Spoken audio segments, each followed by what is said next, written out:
Good morning, my dear students, and welcome back to my YouTube channel IITian Care by अभिषेक जैन।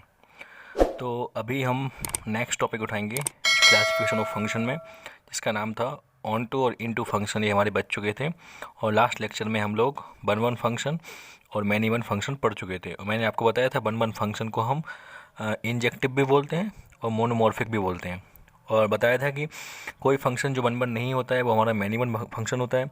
वो सब detail हम पढ़ चुके थे, ठीक है। तो आज हम नेक्स्ट उठाएंगे ऑन टू और इन टू फंक्शन। ओके, तो लास्ट हमने यहाँ पे छोड़ा था अपना, कि आप देख सकते हैं ये चीज़ जो अपन ने पढ़ी थी। अब हम नेक्स्ट जो पढ़ेंगे, अच्छा next onto into function पढ़ने से पहले हम एक क्वेश्चन दिया था आपको, वो क्वेश्चन करवा देते हैं पहले। तो आपको मैंने ये क्वेश्चन दिया था PNA, मतलब बाइनोमियल बेस्ड क्वेश्चन था, NCR बेस्ड। मैंने बोला था मुझे इसकी डोमेन एंड रेंज निकालनी है, ठीक है, इस फंक्शन की। तो कैसे निकालोगे आप?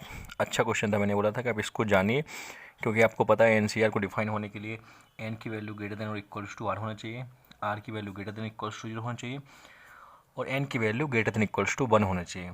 और ये जो n और r दोनों होते हैं वो हमारे इंटीजर होते हैं, ठीक है। इंटीजर वो भी कौन से वाले? पॉजिटिव वाले, ठीक है। चलिए, तो फिर आप समझ सकते हो कि और सॉरी n यहाँ पे पॉजिटिव इंटीजर होता है, और r जो होता है वो मेरा पॉजिटिव इंटीजर होता है, और साथ साथ यूनियन 0 भी होता है, ठीक है ना। ये सब आप समझ सकते हो, क्योंकि n की value greater than equals to 1 और n की वैल्यू 1 से बड़ी होनी चाहिए, ठीक है। तो ऐसी चीज़ आपको पता है। तो मैंने आपको बोला था ये तीन इनइक्वालिटी सॉल्व कर लीजिए। तो आपने यदि इसको सॉल्व करोगे तो ये क्या मिलेगा आपको? देखिए यहाँ पे, इसको इधर ले जाइए तो कितना होगा? -2x, और ये कितना हो जाएगा? +10 ग्रेटर देन इक्वल्स टू 0। -2 को उधर ले जाइए तो कितना होगा? x - 5 लेस देन और इक्वल्स टू 0। और इस 1 को इधर लाइए तो ये कितना हो जाएगा? I can say that 6 - x greater than equals to 0, मतलब x - 6 less than equals to 0। अब ये तीन इनइक्वालिटी है, तीन को ड्रॉ करिए। तो एक का रूट है 3, इसका रूट कितना है? 3, इसका रूट कितना है? 6, इसका कितना है? 5। तो एक बोलता है कि सर 3 और 3 से आगे आगे इधर, एक बोलता है 6 के पीछे पीछे, एक बोलता है 5 के पीछे पीछे। तो ऑब्जर्व करिए कि आपको यहाँ पे इतना रीजन मिलेगा, मतलब x आपका बिलोंग करता है कहाँ से? 3 से 5 के बीच में। अब आपको पता है कि 3 से 5 का, यदि इस इंटरवल की बात करूँ तो इसमें तो मेरा सब कुछ आ जाएगा, 3 से 5 के बीच में सब कुछ आ जाएगा। बट मेरे को क्या लेना? n और r। यदि मेरे यहाँ पे, यदि मैं इसको n बोलता हूँ, 7 - 6 को इसको r बोलता हूँ, तो इसको इंटीजर होना है, तो ये कौन कौन सी वैल्यू एक्सेप्ट करेगा? दैट इज़ 3, 4 और 5, क्योंकि 3 और 5 पे क्लोज्ड है, इसलिए हमारा ये 3 वैल्यू एक्सेप्ट करेगा। तो आप इसको इस ब्रैकेट में नहीं दिखाएंगे, आप कौन सा दिखाएंगे? इस वाले में, ठीक है। ये मैंने दिखा दिया, मैंने आंसर के तौर पे दिखा दिया था, तीन इनइक्वालिटी बेसिस में ये आंसर दिखा दिया था। बट आपका आंसर क्या होगा? 3, 4, 5, क्योंकि आपको इंटीग्रल बनाना है एन और आर को। आपको पता है NCR में एन आर दोनों क्या होते हैं? हमारे इंटीग्रल होते हैं। तो एक्स की वैल्यू 3, 4, 5 एक्सेप्टेड है। तो आप समझ सकते हो इन 3, 4, 5 पे आप वाई की वैल्यू भी चेक कर सकते हो, तो आपको रेंज मिल जाएगी। तो वाई की वैल्यू कितनी हो जाएगी? जब 3 पुट करोगे तो कितना हो जाएगा? 7 - 3 4, 4C0। देन 4 पुट करोगे तो ये कितना हो जाएगा? 3C1। देन जब 5 पुट करोगे तो कितना हो जाएगा? 2C, और 5 पुट करोगे 2, ठीक है। तो आप सॉल्व कर लेना इनको, तो इनको तो आप सॉल्व कर ही सकते हो, ये तो बहुत सिंपल होते हैं। 4C0, ये तो आप इसका क्या होगा? 4 फैक्टोरियल अपॉन 0 फैक्टोरियल अपॉन, देखो 4 factorial upon 0 factorial, then 4 - 0 factorial. मतलब फॉर्मूला क्या होता है NCR का? NCR का फॉर्मूला होता है n factorial upon r factorial into n - r factorial. तो n फैक्टोरियल यहाँ पे कितना हो जाएगा? 4C0, तो आंसर हो, ये 1 हो गया।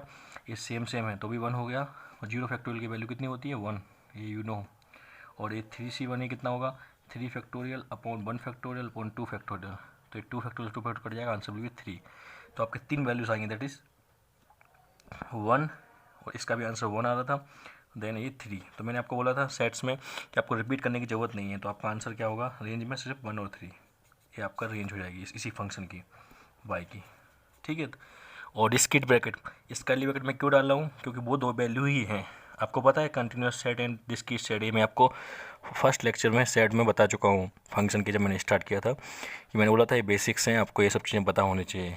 तो ये डिस्क्रीट सेट है, डिस्क्रीट सेट में क्या होते हैं? वही एलिमेंट होते हैं जो दिख रहे होते हैं। और कंटिन्यूस सेट में क्या होता है? वो इंटरवल होता है, मतलब वो एक वैल्यू से लेकर दूसरी वैल्यू तक जाता है, ठीक है। उसके बीच की सारी वैल्यू कवर कप करता है। चलिए फिर नेक्स्ट देखते हैं, नेक्स्ट टाइप ऑफ फंक्शन जो बचे हुए हैं हमारे। तो third one is that is called onto function. Onto function या फिर बोलूँ सर्जेक्टिव फंक्शन, इसी का नाम है सर्जेक्टिव फंक्शन, ठीक है। और इसी को ही बोलते हैं हम क्या, सर्जेक्शन, सर्जेक्शन मैपिंग, ठीक है। ये तीनों ही एक ही नाम है। आपको पता है फंक्शन को मैपिंग की तरह हम बोलते ही है। फंक्शन एक रूल भी होता है, मैपिंग होता है या फिर करस्पॉन्डेंस होता है। मैंने आपको लेक्चर नंबर 6 में सब बताया हुआ है, जो फंक्शन का हमारा फर्स्ट लेक्चर था, और इसका मतलब रिलेशन एंड फंक्शन का 6th लेक्चर था, उसमें बताया था आपको ये चीज़ें, ठीक है। तो देखिए आप ऑन टू फंक्शन की बात करता हूँ मैं। तो ऑन टू फंक्शन होता क्या है, उसकी मैं डेफिनेशन आपको बता देता हूँ पहले। तो डेफिनेशन पढ़िए आप। डेफिनेशन क्या है, एक function F A to B, तो ए आपको पता है यहाँ पे क्या होता है, डोमेन, और बी क्या होता है हमारा कोडोमेन। तो आपको पता ही है, मैं आपको ऑलरेडी बता चुका था, पहले भी कई बार बता चुका हूँ। यदि ये फंक्शन को ऑन टू होना है तो ऑन टू होने के लिए क्या होगा कि each element of set B, उसकी इमेज होना चाहिए, प्री इमेज। मतलब आपको बताया था मैंने कि ऐसे दो आपको बने हुए हैं ए एंड बी। तो मैंने आपको क्या बोला था कि ए का मतलब जब मैं बोलूँ ए की मैपिंग बी में, वो तो ए की मैपिंग बी में मतलब क्या होता है कि बी में जो भी एलिमेंट्स हैं वो ए के क्या हैं, इमेजेस हैं। तो बी वाले एलिमेंट, बी वाले सेट में जो एलिमेंट्स हैं वो ए के क्या हैं, वो आपके प्री इमेजेस हैं। ये सब आपको बताया था मैंने इनिशियल लेक्चर्स में, ठीक है ना। जिसने वो फॉलो नहीं किया है, मैं बोलूँगा पहले वो फॉलो करिए, तो आपको अच्छी तरह समझ में आ जाएगा। तो बोला था प्री इमेज इन ए, मतलब कि जो भी एलिमेंट्स यहाँ पे बैठे हुए हैं सेट बी में, तो सेट बी के एलिमेंट्स, हर एलिमेंट का सेट बी के कोई भी एलिमेंट खाली नहीं रहना चाहिए, सब एलिमेंट्स का प्री इमेज होना चाहिए सेट ए में, ठीक है। तो आप सोच सकते हो कि इसका मतलब क्या हुआ। इसका ये मतलब हुआ कि यदि मैं बोलूँ एफ इनवर्स बाई किसको बोल रहा हूँ, यदि मैं बोलता हूँ y equals to f x, तो इसका इन्वर्स लोगे, इन्वर्स फंक्शन अभी आगे पढ़ाऊंगा मैं, तो वो कितना हो जाएगा, वो हो जाएगा x equals to f inverse y. तो एफ इनवर्स बाई है वो आपका कहाँ बिलोंग करेगा, सेट ए में, हर बाई की वैल्यू के लिए, हर बाई की कोई भी वैल्यू के लिए। तो फंक्शन क्या होगा आपका, ऑन टू। तो इसका क्या मतलब हुआ, इसको आप एक और तरीके से सोच सकते हो कि यदि आपको पता है कि फंक्शन को ऑन टू बनाना है तो सेट बी में जितने भी एलिमेंट्स बैठे हुए थे सब एसोसिएटेड होना चाहिए, कोई भी खाली नहीं होना चाहिए, पहली बात। तो आपको पता है कि यदि मैं बोलूँ कि सब एसोसिएटेड होना चाहिए, तो आपको पता है कि सेट बी के सारे एलिमेंट्स जो होते हैं वो हमारे किसके लिए होते हैं, कोडोमेन। और आपको ये भी पता है कि रेंज जो है ना वो किसका सबसेट होती है, कोडोमेन की। ये बता चुका था 8 पॉइंट में। तो अभी आप देखिए कि जब आपके सारे एलिमेंट ही एसोसिएटेड हो जाएंगे सेट बी के, तो मतलब रेंज और कोडोमेन क्या हो जाएगी उस केस में आपकी इक्वल हो जाएगी। तो अब मैंने आपको वही बोला कि इन अदर वर्ड्स मैं बोलूँ कि range of function f equals to codomain of function f, दोनों इक्वल हो जाएं तो वो फंक्शन हमारा क्या होता है, ऑन टू फंक्शन होगा, ठीक है। तो आप सोच सकते हो पहली चीज़, जैसे मैंने आपको यहाँ पे मैपिंग के तौर पे दिखाऊँ कि कौन सा फंक्शन मेरा ऑन टू हो सकता है। तो यहाँ पे मैं दिखाता हूँ आपको एक दो एग्जांपल, तो आप समझना, बोलना, देखना। देखो यहाँ पे ए बी, तो यहाँ पे मैं लिखता हूँ कुछ बी के B1 B2 B3, 3 एलिमेंट ले लिए। यहाँ पे A1 A2 A3, तो समझता हूँ ये जो फंक्शन है ठीक है। तो आपको पता है कि बी के सारे एलिमेंट एसोसिएटेड हो जाने चाहिए। और आपको पता है यदि मैं बोलूँ इसको फंक्शन बनना है तो ए के एलिमेंट, कोई भी एलिमेंट ए का खाली भी नहीं बचना चाहिए। यदि ए का कोई भी एलिमेंट खाली बच गया बिना एसोसिएट हुआ तो वो फंक्शन नहीं होता, ये भी आपको पता होगा, बेसिक क्लासेस में मैंने आपको सब बताया हुआ है। तो आपको पता है कि यदि सेट बी के सारे एलिमेंट एसोसिएटेड हो जाना चाहिए तो कैसे कैसे मैं बना सकता हूँ। जैसे मैंने बोला आपको कि ऐसा कुछ, देखिए A1 का B1 के साथ हो गया, नेक्स्ट मैं बोलता हूँ A2 का B3 के साथ हो गया, नेक्स्ट मैंने बोल दिया आपको ये हो गया A3 का B2 के साथ हो गया। तो क्या ये ऑन टू होगा, एस ऑन टू हो जाएगा।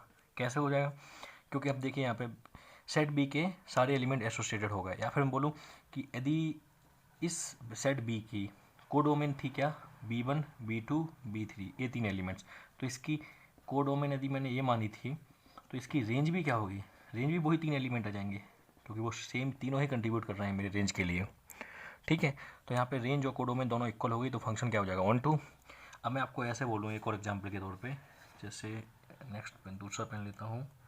जैसे मैं यहाँ पे कुछ कम एलिमेंट लेता हूँ, यहाँ पे लेता हूँ ABC, और यहाँ पे लेता हूँ मैं कुछ 1 2 4 3 4, ठीक है। अब मैं कहता हूँ कि मैंने 1 को A से एसोसिएट कर दिया, 2 को B से कर दिया, 3 को C से कर दिया। तो अब देखिए यदि आप सेट B सेट बी के नज़रिए से सोचेंगे आप, तो ये तो सारे एसोसिएटेड हो गए हैं, बट ये फंक्शन है, तो फंक्शन है तो आपको पता है यहाँ पे 4 खाली नहीं रह सकता है, 4 खाली नहीं रह सकता, तो 4 को क्या करना पड़ेगा, 4 को आपको एसोसिएट करना पड़ेगा, बट किसी और के साथ। तो ऐसा चलेगा क्या, ऐसे देखो मैंने क्या किया, इसके साथ एसोसिएट कर दिया, मतलब क्या हुआ कि ये 4 मेरा 4 और 1 दोनों ही एक से एसोसिएटेड चलता है फंक्शन में, ये चीज़ आपको बताई थी बेसिक क्लासेस में। और यदि इसको ऑन टू बनना है तो सेट बी के सारे एलिमेंट्स खाली नहीं रहने चाहिए, ठीक है। तो अब ए बी ऑन टू है मेरा, ठीक है। तो आप समझ गए होंगे कि ऑन टू को हम कैसे पहचानते हैं। तो इसका एक नेक्स्ट होता है उल्टा, that is called into function, INTO, वो दिखाता हूँ वो क्या होता है। तो आप ये समझिए कि इनटू फंक्शन होता क्या है, इसको आप ऐसे समझिए जैसे मैंने आपको पहले बन बताया था। तो मैंने बोला था आपको यदि फंक्शन बन नहीं है, मतलब मैं बोलूँ नॉट बन, तो नॉट बन मतलब वो क्या होता था, मैनी वन, ठीक है। मतलब ये हो गई हमारी बन और मैनी वन की तर्ज में। अब मैं बोल दूँ ऑन टू, यदि फंक्शन मेरा ऑन टू नहीं है तो फिर ये क्या हो जाएगा, मेरा इनटू हो जाएगा, ठीक है। तो एक देसी भाषा में बोलना चाहूँ तो मैं क्या बोलूँगा, the function which is not onto will be into. ये तो हो गया मेरा देसी भाषा में। अब मैं इसकी डेफिनेशन बात कर लेता हूँ, डेफिनेशन आपको दिखाता हूँ डायरेक्ट।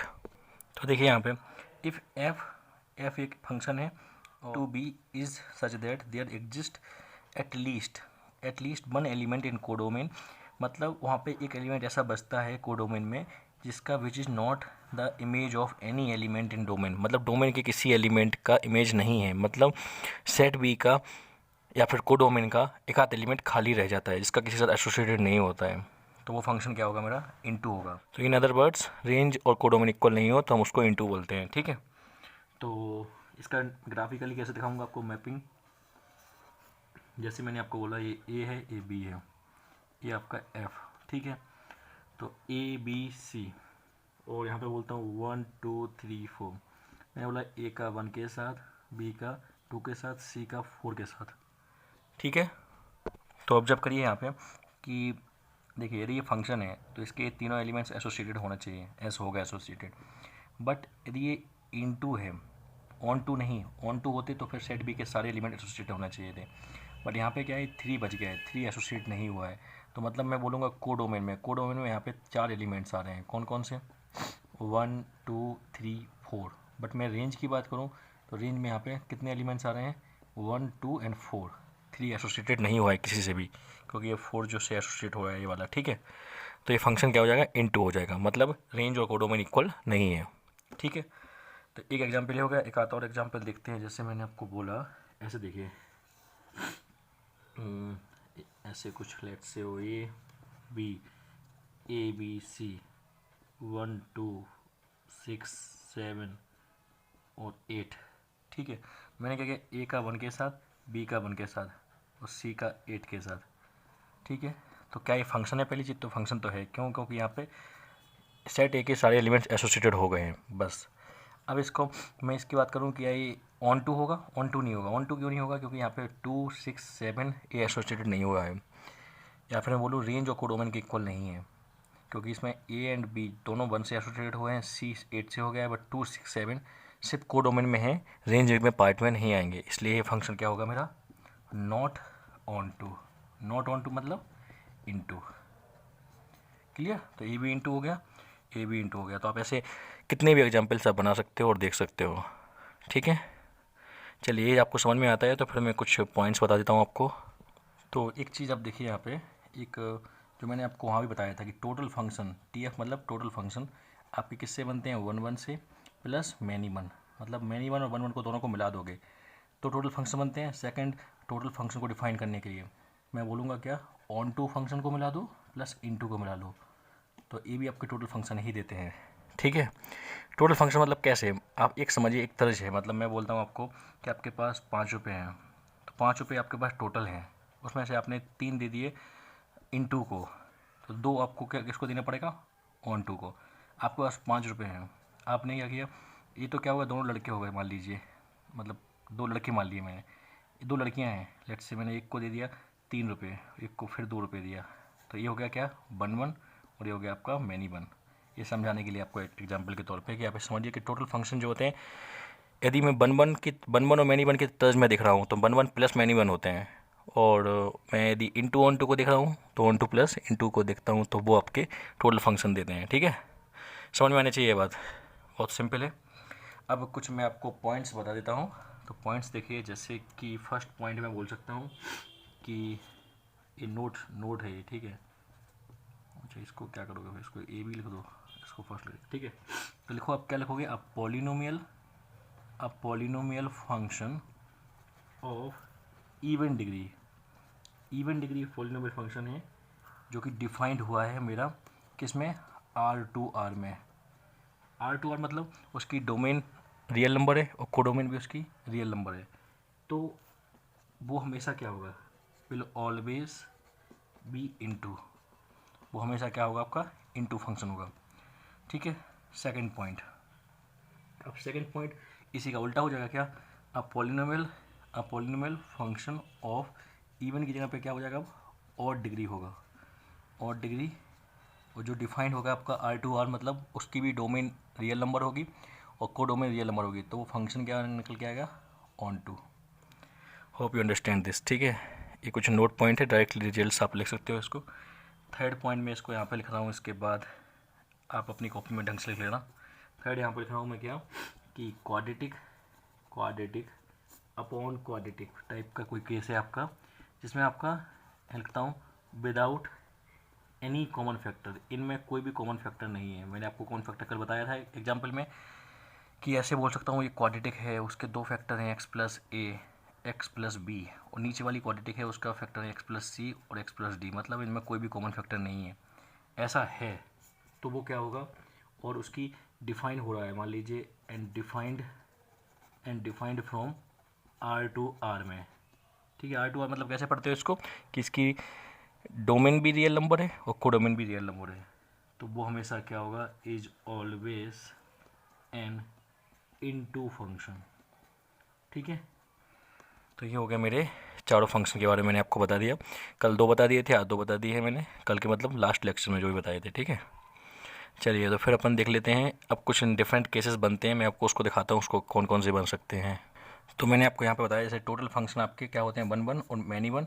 टोटल फंक्शन आपका होता है ऑन टू और इन टू।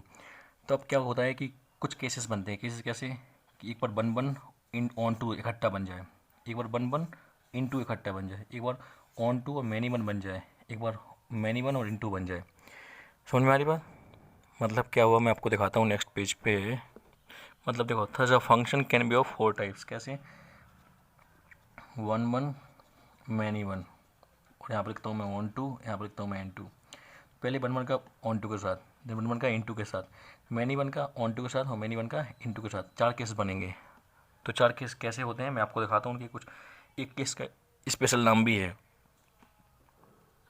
फर्स्ट इज, मैं बोलता हूँ one one and onto, इस बात को इकट्ठा लिखते हैं क्या, वन वन ऑन टू।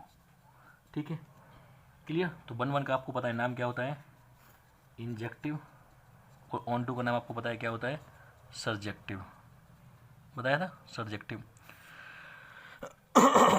तो वन वन ऑन टू का बोलते हो क्या, इंजेक्टिव एंड सर्जेक्टिव। तो इसको मैपिंग में दिखाऊँ, मैपिंग कैसे बोलूँगा इसकी, ऐसे और ऐसे। लेट्स से कि 1 2 3 ABC। तो अब देखिए, वन वन होने के लिए क्या होना चाहिए कि हर element of set A associate होना चाहिए डिफरेंटली, सबका अलग अलग होना चाहिए। बताया था आपको, डेफिनेशन देख लेना आपको, कि different elements of set A have image differently, या फिर different image in set B. ठीक है, तो वन का ए के साथ एस, ये वन वन हो गया, एस वन वन हो गया। क्या ये ऑन टू हुआ, ऑन टू के लिए क्या हुआ था मैंने, कि सेट बी के सारे एलिमेंट एसोसिएट होना चाहिए, या फिर मैं बोलूँ सेट बी के सारे एलिमेंट्स की प्री इमेज होना चाहिए सेट ए में, एस है, दोनों हैं। तो ये फंक्शन क्या हो गया आपका, वन वन ऑन टू। ठीक है, तो वन वन ऑन टू का एक कुछ स्टैंडर्ड नाम्स भी हैं, मैं आपको सारे नाम बता देता हूँ जल्दी से। देखो, इधर पे मैं इसको बोल सकता हूँ कि वन वन ऑन टू को हम बोलते हैं बाइजेक्टिव। ठीक है, यदि फंक्शन वन वन भी है और ऑन टू भी है तो उसको बोलते हैं बाइजेक्टिव। उसी का नाम है तुम्हारा बाई यूनिफॉर्म। ठीक है, एक ए नाम है, एक ए नाम है, एक और थर्ड नाम इसी का है, that is called non singular function, ठीक है। और फोर्थ वन इसी का बोलते हैं इन्वर्टिबल फंक्शन मतलब ऐसे फंक्शन जिनका इन्वर्स एग्जिस्ट कर जाए। तो अब देखो इस यदि मैं इस फंक्शन का y equals to f x है तो इसका मैं इन्वर्स निकालने जाऊँगा। इन्वर्स मैं बताऊँगा आगे इन्वर्स कैसे निकालते हैं। इन्वर्स वो फंक्शन एफ इन्वर्स बाई वो पॉसिबल है इन फंक्शंस का, ठीक है। तो ये चारों नाम किसके हैं, इंजेक्टिव एंड सर्जेक्टिव, या फिर मैं बोलूँ वन ऑन टू फंक्शन के चार नाम है, that is bijective, by uniform, non singular and invertible. तो आपको समझ में आ गई होगी पहली बात। सेकंड थिंग, मैं यदि आपको ऐसा बोलता हूँ, लेट्स से एक डायग्राम बनाता हूँ इसको ऐसे, मैंने बोला कुछ 1 2 3 ABCD, ठीक है। तो ऐसे कुछ बना दिया मैंने, ठीक है। तो अब ये देखिए ये फंक्शन 1 है, S11 है, क्यों, क्योंकि सेट ए के हर एलिमेंट की अलग अलग इमेज है, इसमें S है, बट क्या ये ऑन टू है, ये ऑन टू नहीं है। तो ऑन टू नहीं है, आप देख सकते हो, क्योंकि ऑन टू होने के लिए रेंज और कोडोमेन इक्वल होना चाहिए, बट यहाँ पे डी वाला एलिमेंट एसोसिएटेड नहीं हुआ है, तो ये ऑन टू नहीं है, तो क्या होगा फिर ये इन टू है, मतलब ये इस फंक्शन को क्या बोलूँगा मैं 1 इंटू, ठीक है। 1 इंटू, इस बात को और स्टैंडर्ड तरीके से क्या बोलोगे, injective but not surjective. Surjective नाम किसके लिए बताया था मैंने आपको, ऑन टू के लिए, सर्जेक्टिव नाम ऑन टू का है, 1 नाम इंजेक्टिव नाम 1 का है, और इंजेक्टिव और सर्जेक्टिव दोनों को मिला दो तो बनता है क्या, बाइजेक्टिव। यहाँ पे लिखना आई प्लस एस, आई इंजेक्टिव के लिए, एस सर्जेक्टिव के लिए, तो बनता क्या है, बाइजेक्टिव, ठीक है। वो इसी का ही और नाम, या तो ये हो बाई यूनिफॉर्म, या फिर नॉन सिंगुलर, या फिर इन्वर्टिबल, ये सब उसी की बात चलती है, ठीक है। तो समझ सकते हो थर्ड केस इज 1 इंटू मतलब इंजेक्टिव हो बट सर्जेक्टिव नहीं हो। थर्ड केस मैं आपको बना के दिखा रहा हूँ, सॉरी ये सेकंड केस था। थर्ड जैसे मैं आपको बताऊँ ऐसे कुछ, लेट्स से 1 2 3 ABC, तो आई कैन से दैट कि 1 का इसके साथ ऐसे कुछ बना दिया मैंने, ठीक है, समझना अच्छी तरह से। चलिए दो ही एलिमेंट हैं, चलिए ठीक है।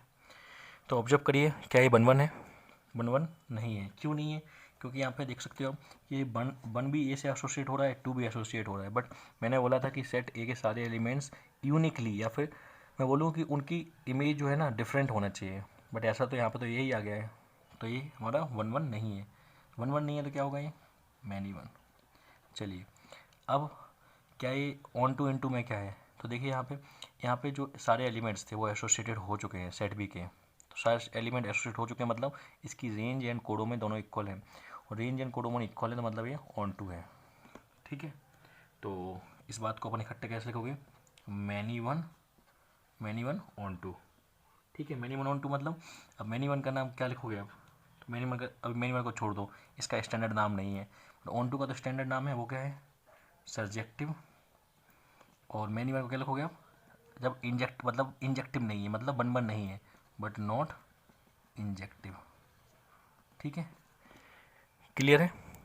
चलिए थर्ड हो गया, फोर्थ और देख लेते हैं जल्दी से। यहाँ पे फोर्थ नेम, जैसे मैंने बोला यहाँ पे एक और एग्जांपल लेके दिखाता हूँ जैसे समझने के लिए कि, अच्छा यहाँ पे मैंने 1 2 लिए थे, चलो 1 2 3 ABC। तो ऑब्जर्व करिए कि मैं 1 का एसोसिएट ए के साथ कराता हूँ, 2 का C के साथ, एंड 3 का C के साथ, ठीक है।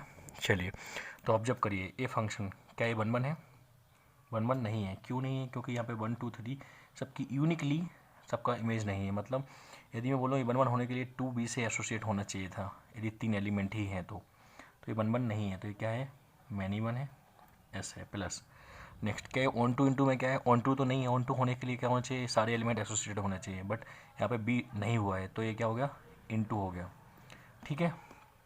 तो अब इस बात को आप इकट्ठा कैसे लिखोगे, इस बात को इकट्ठा कैसे लिखोगे आप, यहाँ पे लिखोगे कैसे, मैनी वन इंटू, तो इस बात का स्टैंडर्ड नाम क्या हो जाएगा कि नाइदर सर्जेक्टिव नॉर इंजेक्टिव, ठीक है। Neither subjective nor injective. तो चारों केस आपको समझ में आ गए होंगे। क्या क्या, एक केस तो इंजेक्टिव एंड सब्जेक्टिव, इसका नाम बाइजेक्टिव है। दूसरा केस क्या है कि वन वन इंटू का मतलब नाम क्या हुआ, इंजेक्टिव बट नॉट सब्जेक्टिव।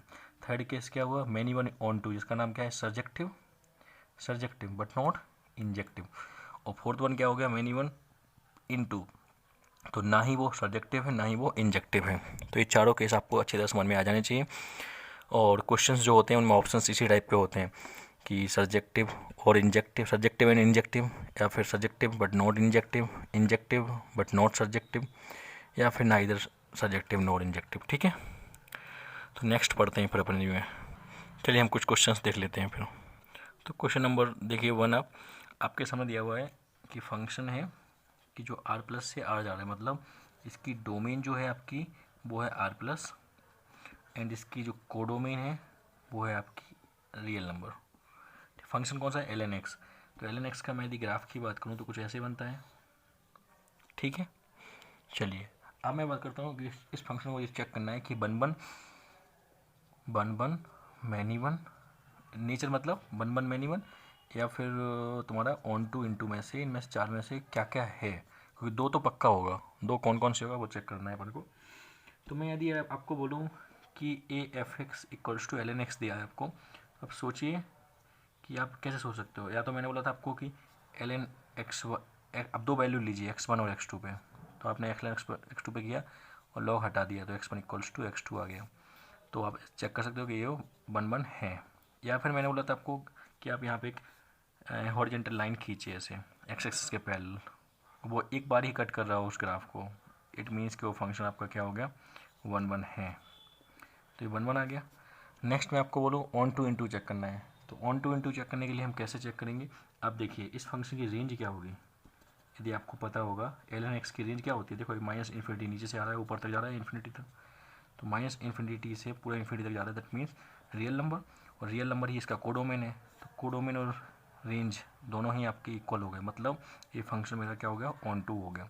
मतलब ये वन वन और ऑन टू दोनों हो गया, मतलब one one onto function है। तो इस बात को और क्या क्या बोल सकते हैं अपन, वन वन मतलब इंजेक्टिव, ऑन टू मतलब सब्जेक्टिव, और इन दोनों को मिला के आपने चार नाम बताए थे आपको, बाइजेक्टिव, या फिर बाई यूनिफॉर्म, या फिर नॉन सिंगुलर, या फिर बाइजेक्टिव, और मैं बोल सकता हूँ बाई यूनिफॉर्म, और आई कैन से दैट क्या बताया था, नॉन सिंगुलर, और लास्ट बताया था इन्वर्टिबल। ठीक है, तो आपको कोई क्वेश्चन में पूछा कि check the function is invertible or not, check the function is invertible or not, तो आप क्या करोगे, उसको चेक कर लोगे कि वन वन और ऑन टू यदि है, वन वन ऑन टू है तो आप समझ जाओगे वो फंक्शन आपका इन्वर्टिबल होगा, उसका इन्वर्स एग्जिस्ट करेगा। इन्वर्स निकालते कैसे हैं वो अपना इस चैप्टर का लास्ट टॉपिक होगा, वहाँ मैं बताऊँगा आपको। ठीक है, क्वेश्चन नंबर सेकंड देखते हैं फिर।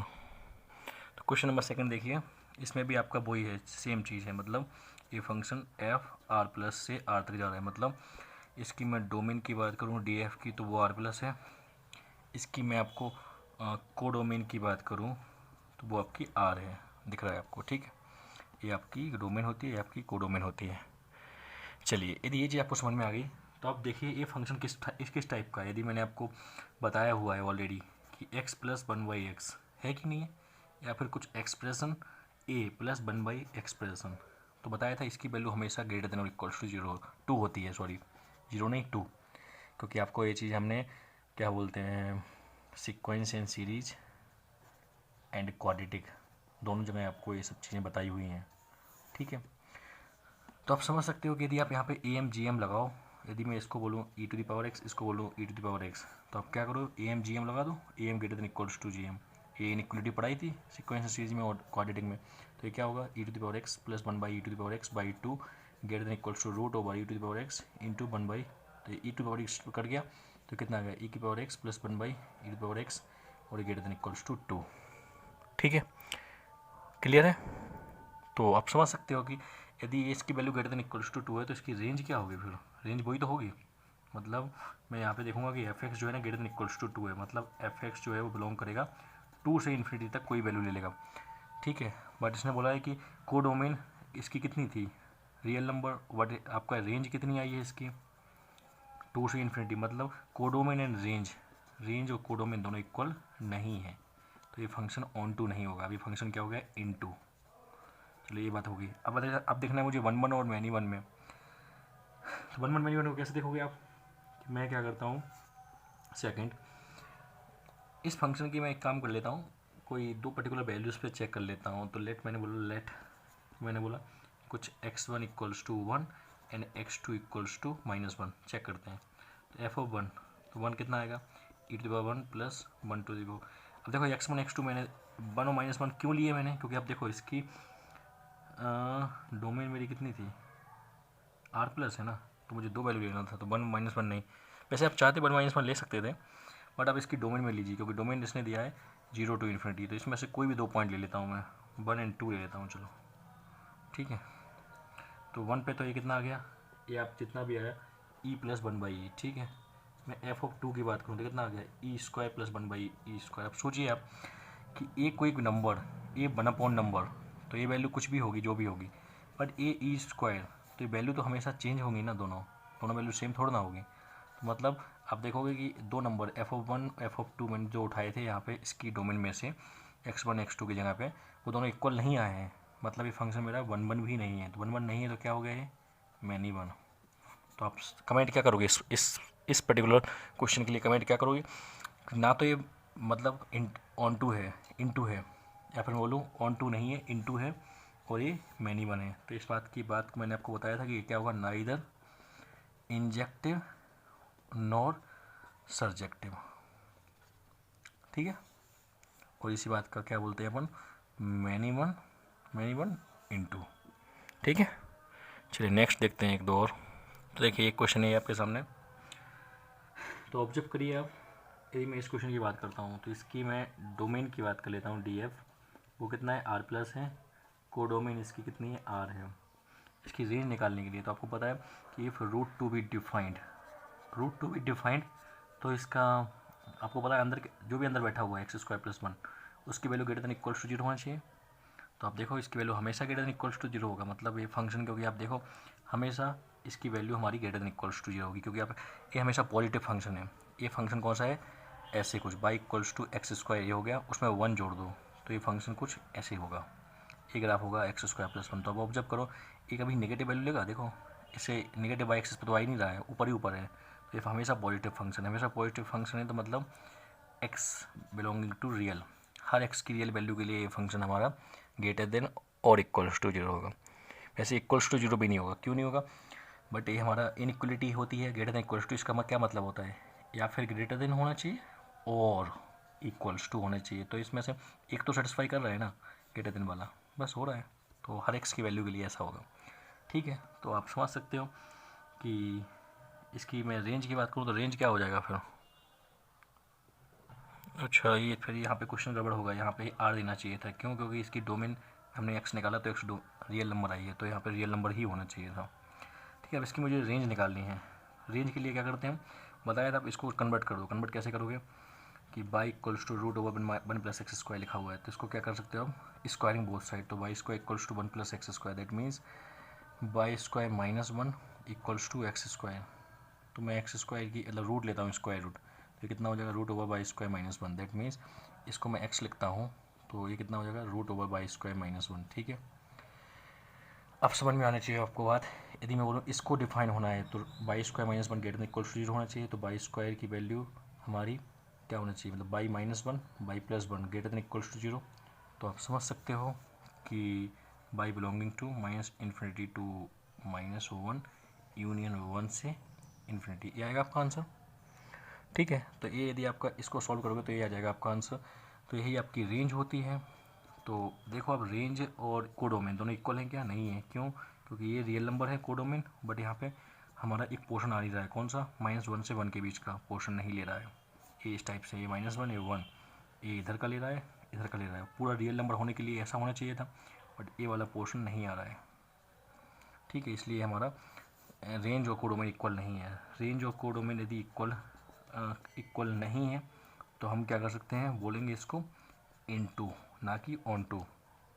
अब मेरे को चेक करना है 1 1 और मैनी वन में, तो 1 1 और मैनी वन कैसे चेक कर सकते हो आप इसको, कि कोई भी दो वैल्यू उठा लो इसकी डोमेन में से। तो हमने बोला था आपको F of x1 F of x2 दो वैल्यू हम चेक करते थे। आप चाहो कोई दो जनरल वैल्यू, मतलब कोई ये तो जनरल वैल्यू होंगे x1 x2, आप चाहो कोई ऐसे ले सकते हो। मैंने बोला एफ ऑफ 1, तो एफ ऑफ 1 पे कितना आ जाएगा, ये हो जाएगा √2। एफ ऑफ -1, तो -1 पे कितना हो जाएगा √2s, दो वैल्यूज़ पे इक्वल आ गया है। मतलब आप बोल सकते हो कि जो फंक्शन है वो मेरा क्या हो गया, फंक्शन क्या हो गया आपका 1 1। ठीक है, और यदि ये चीज़ आपको समझ में आती है तो इस फंक्शन का 1 1 और इनटू, इसका नाम क्या निकल के आएगा, इंजेक्टिव। 1 1 की वजह से, इनटू की वजह से क्या, बट नॉट सर्जेक्टिव। ठीक है, तो ये इसका नाम निकल के आएगा। चलिए नेक्स्ट क्वेश्चन देखते हैं फिर। चलिए क्वेश्चन देखिए, कुछ क्वेश्चन नंबर 4 देखिए हम। तो आपको दिया हुआ है f-1 से 1, मतलब इसकी डोमेन जो दिया हुआ है मुझे वो कितनी है, -1 से 1। ठीक है, डोमेन हो गया मेरे -1 से 1, एंड इसकी कोडोमेन जो दी है वो भी सेम दी है, -1 से 1। और फंक्शन दिया हुआ है f(x = sin 2x)। तो पहले sin 2x बनाने के लिए कैसे बनाओगे, sin x का आपको पता होना चाहिए। sin x कुछ ऐसे बनता है, क्लियर। तो यहाँ पे देखिए, मैं यदि यहाँ पे साइन का ऐसे ग्राफ बनाता हूँ। ठीक है, अब ऑब्जर्व करने वाली बात क्या है, ये sin 2x है। तो sin 2x बताया था, ये कुछ ज़्यादा फर्क नहीं होता है। यदि ये पॉइंट साइन के लिए पाई है और ये वाला π/2 है, तो बताया था कि ये जो अंदर होता है ना, कि उसी से डिवाइड कर देते हैं हम, ट्रांसफॉर्मेशन में बताया था आपको। तो यदि ये sin x के लिए ये π/2 था, तो इसके लिए sin 2x के लिए कितना होगा, π/4, और ये वाला π/2। और इधर यदि ये -π था तो -π/2 हो जाएगा, और ये वाला -π/4 होगा। ठीक है, और ये यदि 2π होता है तो 2π को 2 से डिवाइड करना पड़ेगा, क्योंकि यहाँ पे k की वैल्यू 2 है। तो ये वाला कितना हो जाएगा, पाई हो जाएगा।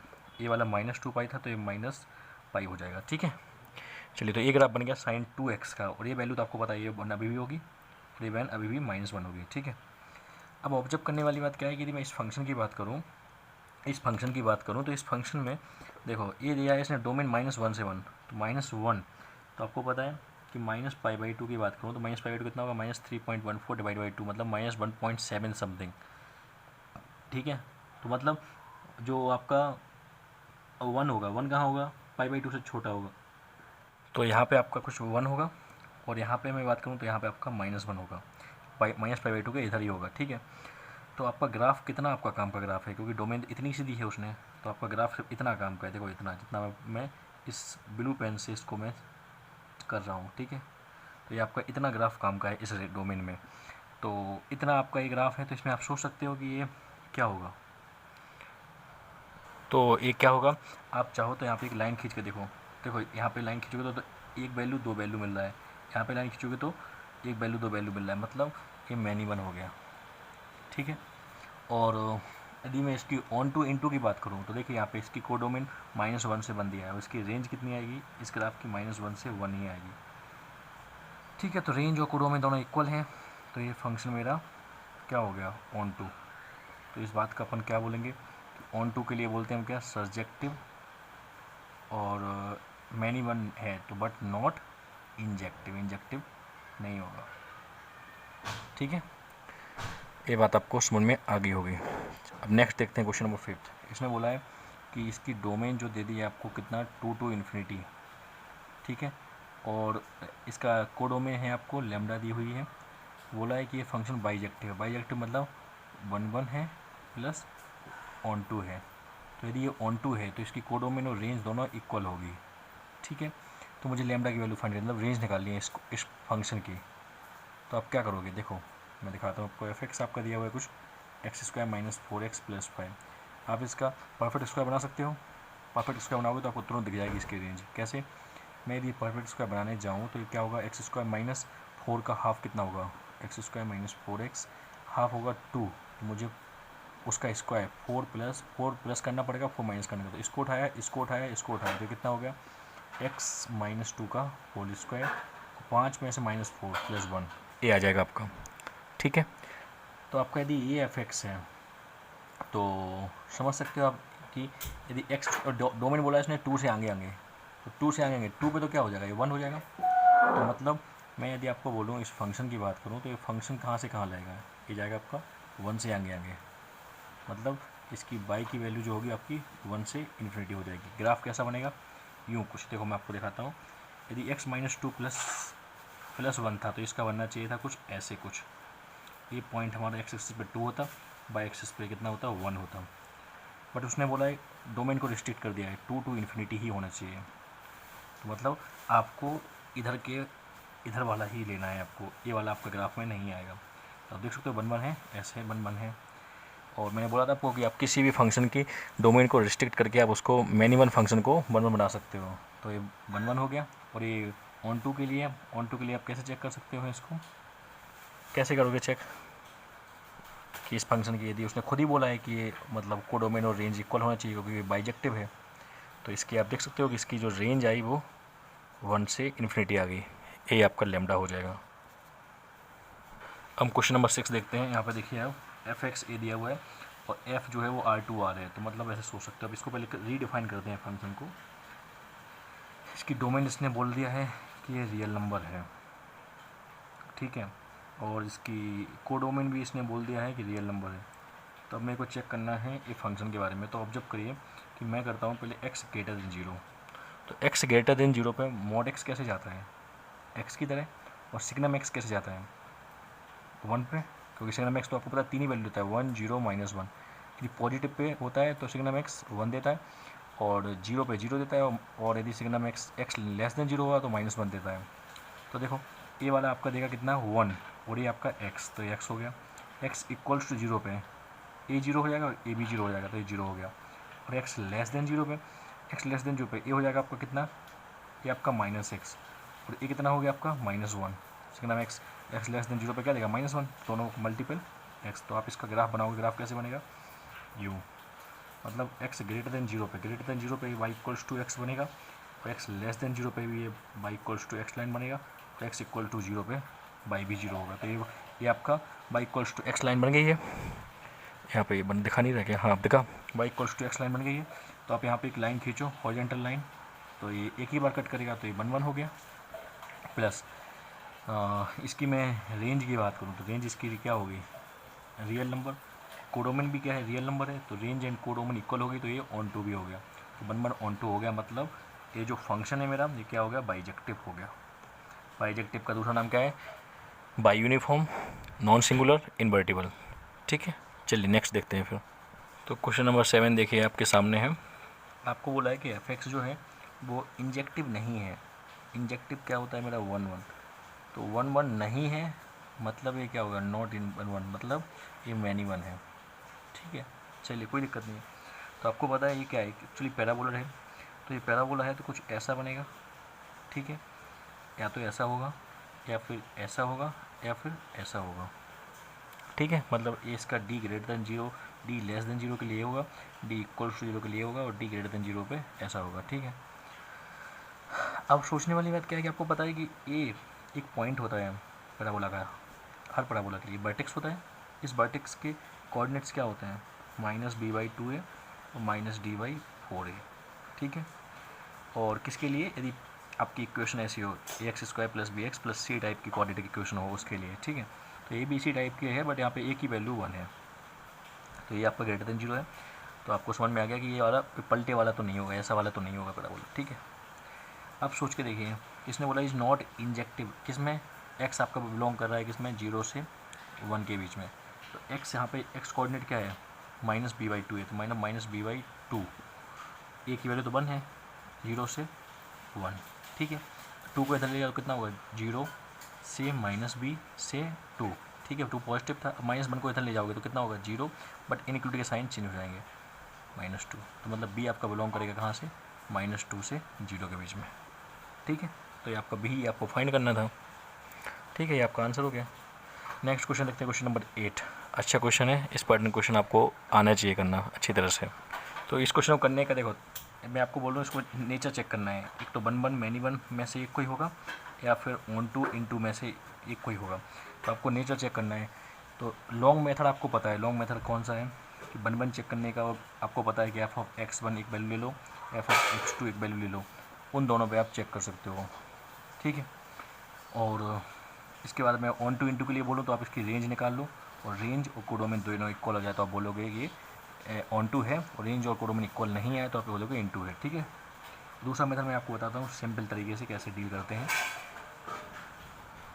यदि मैं बोलूँ ये फंक्शन आपका ऊपर एक फंक्शन बैठा हुआ है जी एक्स, एक क्वाड्रेटिक है, नीचे एक एच एक्स बैठा हुआ है। तो आप देखिए यदि आप इसका डी चेक करो, डी, तो डी चेक करोगे तो देखो ये कितना आ जाएगा, -1 का स्क्वायर -4 × 2 × 5, मतलब डेट मीन्स डी आपका नेगेटिव आ रहा है। यदि डी आपका लेस देन जीरो है और ए आपका यहाँ पे ग्रेटर देन जीरो है, तो आपको पता है ये फंक्शन ऐसा कुछ होगा, ऊपर होगा, ठीक है, ऐसा ग्राफ बनेगा इसका। और यदि ऐसा बनेगा तो आप समझ सकते हो इसके लिए एफ एक्स क्या होगा, ग्रेटर देन जीरो, मतलब ये फंक्शन हमेशा पॉजिटिव होगा। ऐसे इसके लिए डी करोगे तो इसके लिए भी आपको निकलेगा F x greater than zero आएगा, तो ये भी पॉजिटिव होगा। तो अगर वो पॉजिटिव अपॉन पॉजिटिव, तो ये फंक्शन हमेशा क्या रहने वाला है, पॉजिटिव, पॉजिटिव रहने वाला है। तो इसका आप समझ लीजिए कि इसकी जो रेंज आने वाली है ना, वो आपका पॉजिटिव ही आएगी जो भी आएगी। पर यहाँ पे इसने कोडों में बोला है कि पूरा रियल नंबर, तो रेंज और कोडों में तब इक्वल नहीं हुआ, मतलब ये फंक्शन मेरा रेंज और कोडों में दोनों इक्वल नहीं है। देखो क्योंकि ये पॉजिटिव हो गया, और यदि ये कोई फंक्शन पॉजिटिव है मतलब इसका मतलब क्या हुआ कि वो पूरा रियल नंबर तो नहीं लेगा। नंबर लाइन पे यदि मैं बात करूँ, ये जीरो है तो जीरो के आगे आगे वाला सब लेगा। अब वो कितना लेगा वो आपको इसकी रेंज निकालोगे जब समझ में आएगा। रेंज निकालना आपको आता है, मैंने ऑलरेडी एक क्वेश्चन आपको कराया था लास्ट, बेस्ट 12 क्वेश्चन कराए थे, जिसमें वो लेक्चर जो भी आप देख लेना, बेस्ट 12 क्वेश्चन, उसमें बताया था रेंज कैसे निकालते हैं इसको आप क्वाड्रेटिक अपॉन क्वाड्रेटिक फॉर्म में, ठीक है। तो रेंज आप निकाल सकते हो। अदरवाइज मैं बोलूँ पॉजिटिव आ गया तो इसकी रेंज और कोडोमेन इक्वल नहीं है, तो ये फंक्शन मेरा क्या हो गया, इनटू हो गया, ऑन टू नहीं हुआ, ठीक है। अब मुझे चेक करना है 1 1 और मैनी 1 में क्या होगा, ठीक है। तो वो कैसे करते हैं अपन जल्दी से। तो मैंने आपको बोला था 1 1 और मैनी 1 चेक करने के लिए क्या करते हैं अपन, f of x1 equals to f of x2 करते हैं। और ऐसा करने पे यदि फंक्शन x1 और x2 के इक्वल आ गया तो 1 1 हो गया, इक्वल नहीं आया तो ये मैनी 1 हो गया। तो आप क्या करो, मैं इसकी डोमेन में से, और ये वैल्यू जो हम x1 x2 लेते हैं वो इसकी डोमेन में से लेते हैं। तो मैं एक वैल्यू लेता हूँ, लेट्स से एक मैंने x ले लिया जीरो लिया, तो ये एफ ऑफ जीरो कितना देगा, देखो ये ऊपर इतना जीरो आ गया 5/10, दैट मीन्स 1/2 आ जाएगा, 1/2। चलिए नेक्स्ट क्या करेंगे फिर अपन, ठीक है। अब मैंने क्या किया, एक और मैं वैल्यू लेता हूँ, लेट्स से अब मैं वो वैल्यू एक्स की यहाँ पे एक्स ही लेता हूँ, तो एक्स की एक्स लूँगा तो यही फंक्शन बच जाएगा।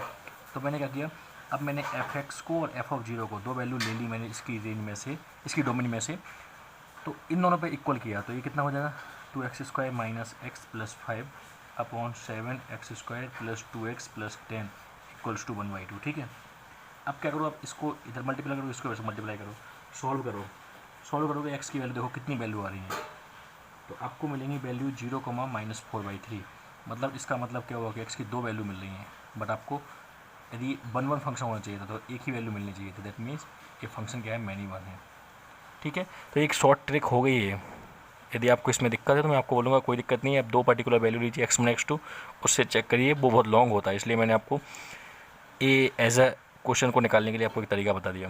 तो मैनी 1 है और इनटू है, तो ये फंक्शन क्या हो गया, नाइदर इंजेक्टिव नॉर सर्जेक्टिव, ठीक है, क्लियर हो गया।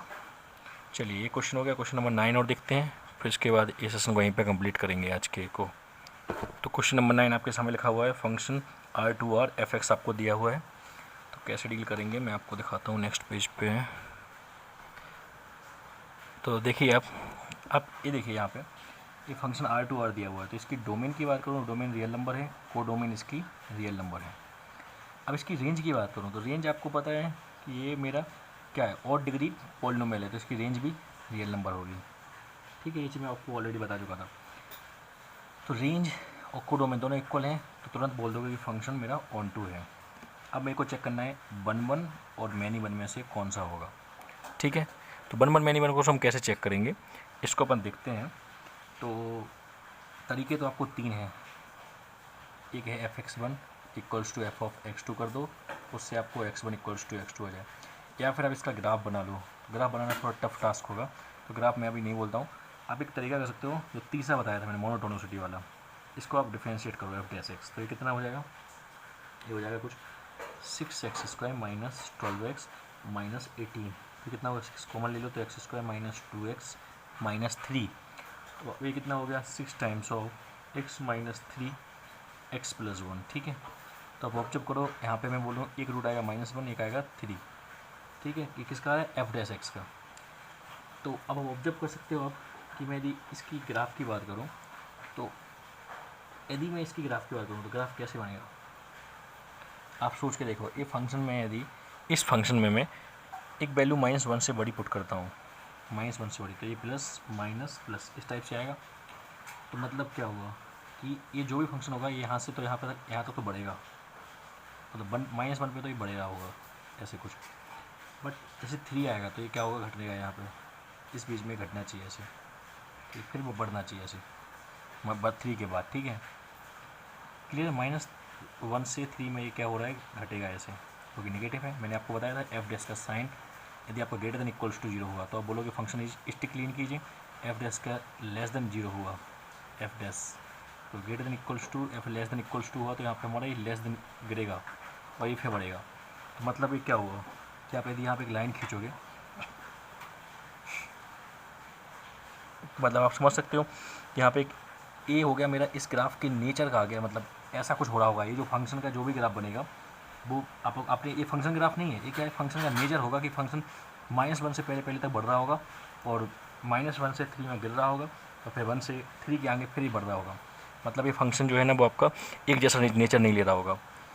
तो फिर समझ सकते हो, मैंने बोला था यदि आपका फंक्शन स्ट्रिक्टली इंक्रीजिंग है, स्ट्रिक्टली इंक्रीजिंग है या फिर स्ट्रिक्टली डिक्रीजिंग है तो ही फंक्शन मन होता है। बट ये ऐसा नहीं है, ये बढ़ रहा है फिर घट रहा है, फिर बढ़ रहा है फिर घट रहा है। इस मीन्स ये फंक्शन आपका क्या हो गया, मैनी वन। तो समझ सकते हो कि ये फंक्शन मतलब मैनी वन है और ऑन टू है। तो मैनी वन ऑन टू मतलब ऑन टू को बोलते हैं हम सर्जेक्टिव बट नॉट इंजेक्टिव। ठीक है, तो ये कुछ क्वेश्चंस हो गए अपने इसके ऊपर। अब मैं बोलूँगा आपको कि आपके पास जो सोर्स है वहाँ से भी क्वेश्चंस आप करिए, आपको अच्छी तरह से समझ में आ जाएगा। ठीक है, और ये वीडियो हमारा 52 मिनट्स का हो चुका है, तो मैं आज के इस सेशन को यहीं पे बाइंड अप करता हूँ। आपको जो भी डाउट है आप मेरे को कमेंट सेक्शन में पूछ सकते हैं। ठीक है, चलिए, okay students, stay safe, stay connected, thank you.